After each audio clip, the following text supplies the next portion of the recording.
Hello, everyone, and good evening. Welcome to Reality Hour. I'm your host, Adam Samuel. Today, we are kicking off episode 1 of the new season of American Idol.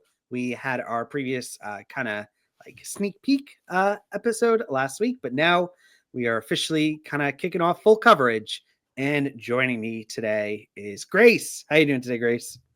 I'm doing well, thank you. I've just finished the episode like 2 seconds ago, so cutting it very close, but hey, American Idol is back. I'm super happy about that. And it's also the show's 700th episode, which they didn't mention, but it is not our 700th episode. And we also have our reigning Reality Hour draft champion, Eric. How you doing today? I'm doing well. Genuinely, I thought this was the best Idol premiere I've seen in years. Many years. And I say that despite my reservations about Carrie, despite reservations about the other judges, despite the fact there were plenty of singers on this episode that I did not like or care for whatsoever. But there were a couple in there that were really good. Like, there's at least 3 singers on this episode who I could legitimately see myself voting for or paying to see live at some point. And given that we have, and adding in from last week's episode, the person I've already paid to see live actually, since we last recorded, he was really good. And he's definitely one that I would see again. I mean, I was really impressed by him. There are a couple covers he did during my set that if he does them as he did them at the show on Idol, meaning solo acoustic, no band, it could be real moments. So we'll see. I am really excited for this season, and I didn't think I would be this excited for it going into it. I've been really impressed so far. Fair enough. But I think one of the biggest headlines is the introduction of Carrie Underwood as a judge. And I want to kind of get both of your opinions. So I'm going to toss this question to both of you. Step up or step down from Katy Perry, in your opinion? Step up. Purely for the fact that I didn't have to, that I could ignore her. Well, Okay. I was very excited when I found out she was going to be a judge. She's the first person I ever watched win the show. I've been a fan of hers pretty much since then. And I honestly, I was expecting that it was going to be somebody like on the same talent spectrum as Katy Perry, but instead she is a far better singer than Katy Perry in every possible way. And she's been on American Idol before, so even though the show was very different back in her day, she still kind of gets what these contestants are feeling like, and that is a good thing. I thought she did good. I guess we should kind of get into it, shall we? Let's do it. Let's do it. All right. First off, once again, in play are the platinum tickets, AGT's answer to the Golden Buzzer, AGT's answer to the Golden Buzzer? American Idol's answer to the Golden Buzzer. My apologies. And kicking us off, we have Colby Jordan, 26 years old, doing Epiphany, not from the movie Soul. Grace, what did you think? First of all, when she came into the room, she was just straight up nervous rambling, which been there.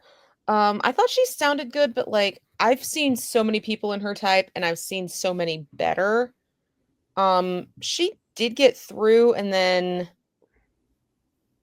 I kind of figured, because they didn't actually show her platinum ticket moment until like almost the end of the show. But when they were cutting to a commercial break, they were like, Colby, the judges want you to sing at a Titans game. At that point, she probably had to know that something was up. Eric, what did you think of Colby? She's the first one of the 3 that I would consider seeing live. I thought she had a freaking phenomenal voice. I thought the runs were executed perfectly. She's gonna go really far, I think. She's not gonna win, but she's gonna go very far. And I honestly just wish that Luke and Lionel would have shut frick up during those auditions so I could listen to it over and over again without having to hear them every time. Well deserved platinum ticket. I think she might have been my favorite audition of the night. I mean, correct. She was the best one of the night. And I say that despite the fact that my favorite of the season was also on this episode. Yeah, incredible voice, incredible presence, great personality. She just seems like a cool person. I'm rooting for her. I don't know how well she'll kind of fare in the run of the show, but Now she'll make top 5. I don't think she'll make it further than that though.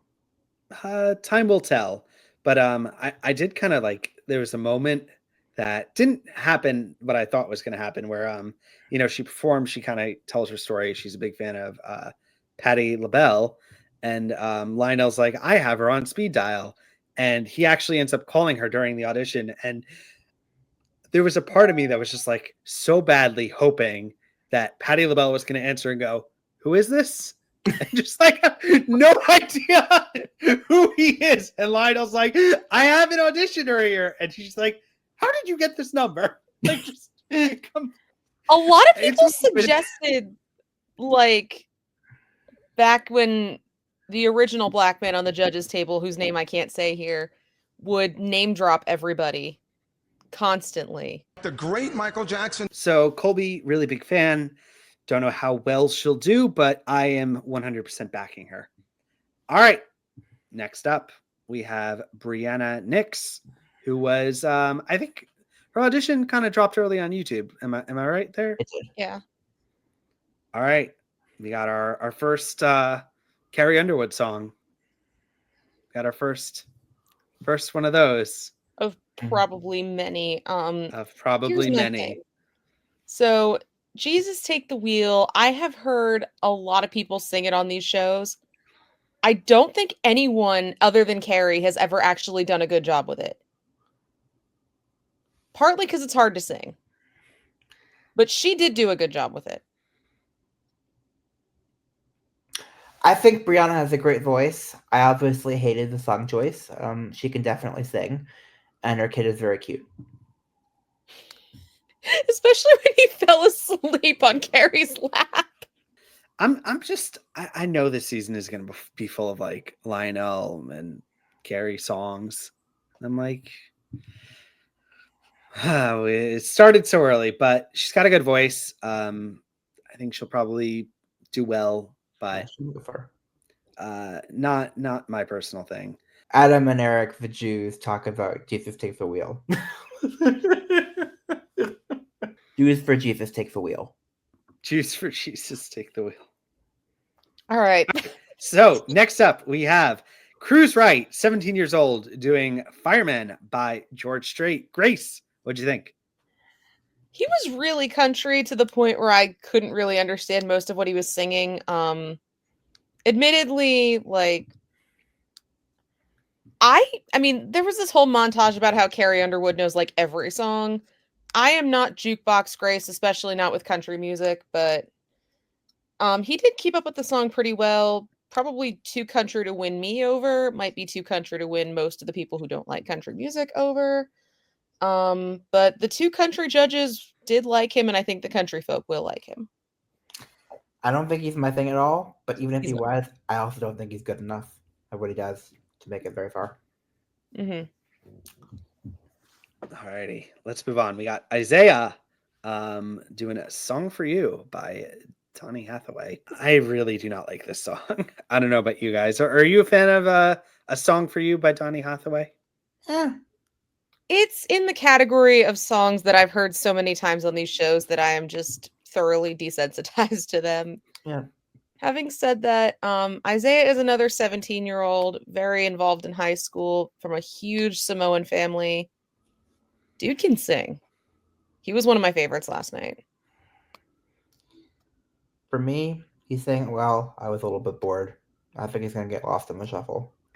All right, we got Cameron Smith up next. My thoughts on Cameron is that he is a good singer, but personally, I'm a little concerned that I think we've only talked about 5 contestants, and so far 3 of them are country singers.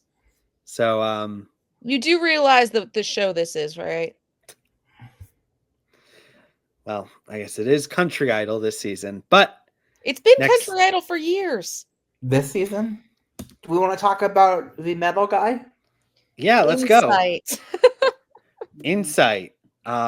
doing Freak on a Leash by Korn. Are you guys Korn fans?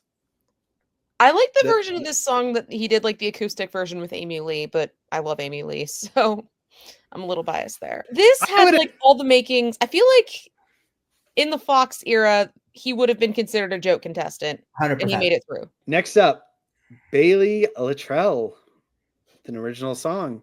And I feel like I should just push this to Grace. Grace, what do you think? Okay, first of all, I hadn't even watched the episode yet, and I got messages from my friends saying how annoyed they were because they were scrolling through TikTok for half an hour and that audition allegedly came up 10 times. They're like, Disney's pushing this thing way too hard down my throat. I'm like, Disney's not doing shit.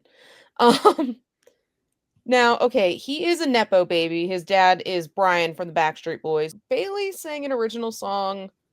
I thought it was good, not the standout of the season, but even if he didn't have a famous dad, I still would have put him through to Hollywood. But also, like, somebody pointed out that, like, I was super annoyed by Emmy being there last season and she was nepotism. And I was the only one who complained about that, so go fig. Can I share a theory?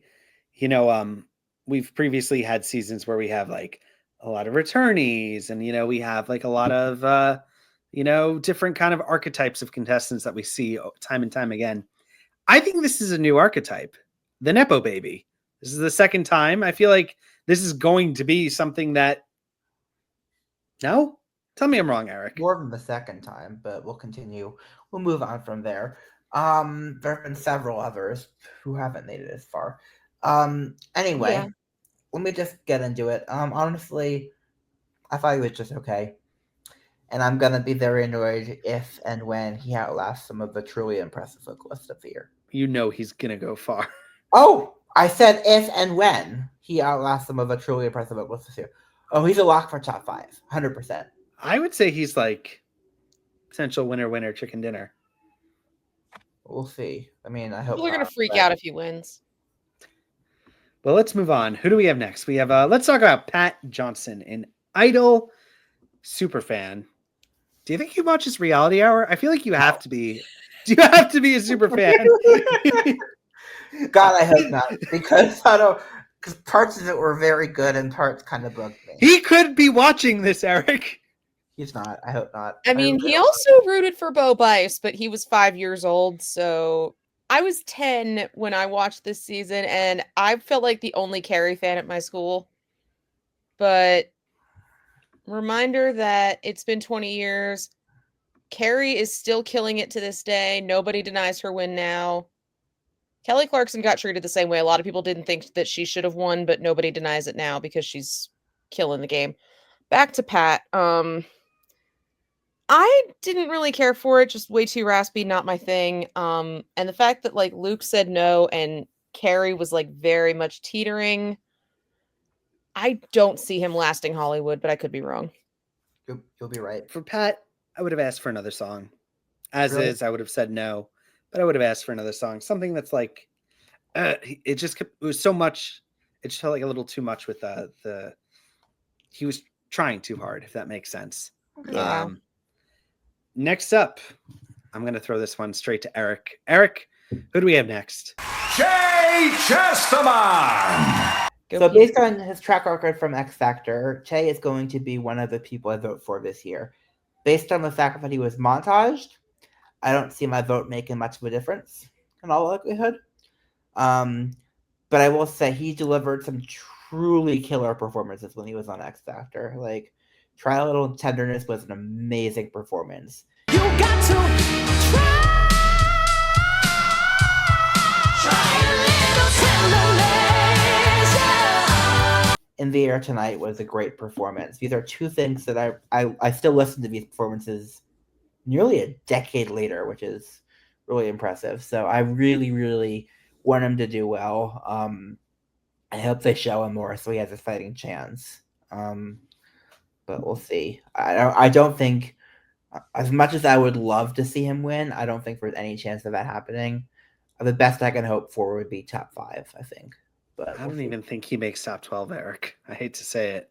He's good, but I don't think he'll make it. What about you, Grace? So I also liked Che on X Factor. He ended up getting third behind Reggie and Boley, who sucked, and Louisa Johnson, who is one of, if not my favorite X Factor UK winners. But no, he was good then. He's still good now. I don't know if he's that much better than he was back when he was on X Factor, and it's been He was 9 pretty years. damn good when he was on X Factor. He So. was. He was. But of course, it's easy to stand out when you're in the boys category because they usually suck that year. They usually suck. When did Louisa tie up the season? The moment she auditioned? Yes. So everybody else was kind of Exactly. just at that Fighting point. for second. Yes, 100%. Yeah, and he got lost second to a joke contestant. So what does that tell you? Tells you that Simon put him on a cheeseburger set for the final performance and really tried to bust him. Simon wasn't even his mentor. You Simon think- was everyone's mentor on that season. On that show. Yes. You didn't even. Adam is correct.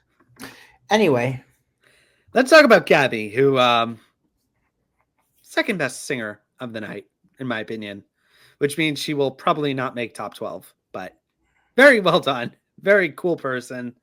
In my opinion, she's one of the best.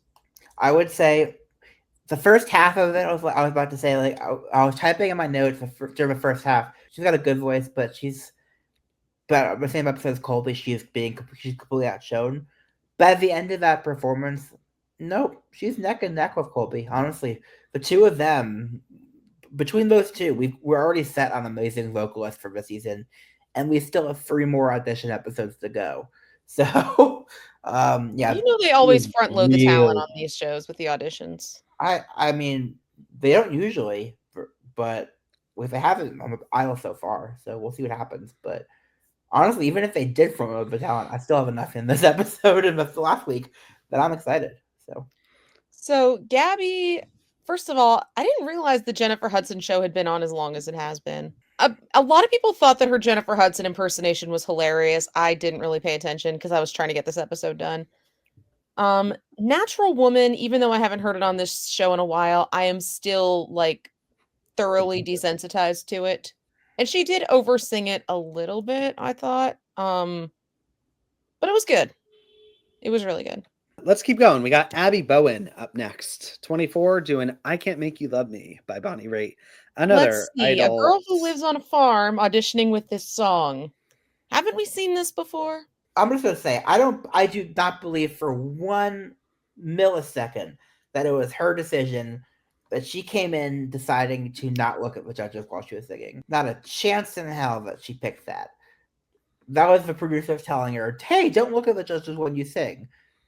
Oh, God, and I'll say I don't believe it, and she's not ready for this competition, honestly. And it's mean of them to put her through when they're inevitably gonna cut her. I agree with that. I mean, it feels worse when it's like a teenager. She's 24, but it's still gross. Yeah, I would have said no here. I would have too. I honestly, the reason I let her through is to judges is so that they could for the gimmick, and it's just also mean. It's very It's mean just- that the producer It made a good story. It made a good TV moment. That's what it Did made. it? Because it's setting up to like a very very gross TV moment when they cut her immediately before it started Hollywood Week. Slater Nally. This audition was like leaked on YouTube and very much hyped. So I kind of figured he would get the premier pimp spot because I'm not a moron. But he did an original dedicated to his English teacher's son that got killed, unfortunately, very tragic. This was meant to like be the emotional puller of the night. For me, it wasn't, but he's one of those contestants that I feel like I'm never going to love as much as I feel like the show wants me to. But that happens a lot. His voice is not my thing at all. Obviously, we've established that over the past 7 years of this podcast. He's gonna go very, very far, whether I like it or not. I think he's a lock for top 3. Yeah, I mean, like the closing performance on opening night. I think people are going to remember him. They're going to remember his story, the performance. I think this is another potential front runner contestant. And all the pimpage. That's kind of those are the performances. We kind of went through them all. I guess let's do a spoiler corner here. Let's just talk about some of the acts that made it. So if you are leaving us now, thank you for watching. We will be back next week. Our coverage of Idol will continue through the season. So yeah, hope you'll stick around, like, subscribe, and if your name is Pat, we're rooting for you. But let's talk spoilers. So I'm going to read off some names. Eric, correct me if I'm wrong. I think these are all the people that made it. So in our top 24 from this batch, we have Colby, we have Brianna Nix, we have Isaiah, Mm-hmm. we have Bailey. Mm-hmm. Grace is going to have a lot of fun this season.